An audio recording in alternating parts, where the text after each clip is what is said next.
Parashat Miketz. During the election campaign, I noticed that politicians on both sides of the political spectrum freely used the idea of the American dream to make their point. They did it in two main ways. One was to warn the voters that if their opponent wins, that will lead to the end of the American dream. The second way was to promise that only they can and will keep the American dream alive for generations to come. I resent it. First, because they assume to have more power than any American politician ever had. The power to destroy or to perpetuate the American dream. Second, it is wrong to talk about the American dream as if it is a mathematical concept that everyone agrees on its definition.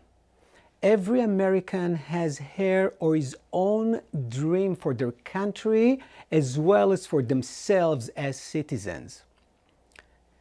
In our portion, the Pharaoh has a dream that none of his wise men could interpret.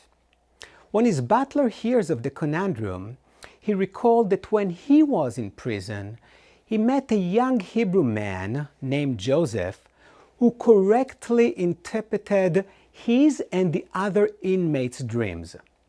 Joseph is brought before the Pharaoh and his interpretation is accepted.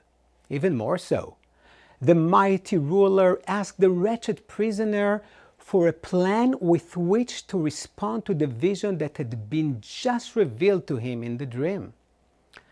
The obvious question is, why did the Pharaoh follow Joseph's interpretation and not those brought to him by his experienced and proven advisors? I believe that the reason is the dreams do not have one interpretation, but their meaning is dependent on the dreamer.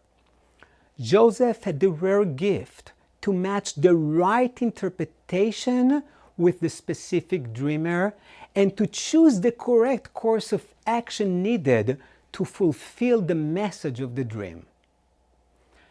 America had 44 individuals who served as president and 12,348 individuals who have served as representatives, senators, or in both capacities. Some were better and more effective than others, but they all had a different understanding of what the American dream is. And here's the beautiful thing.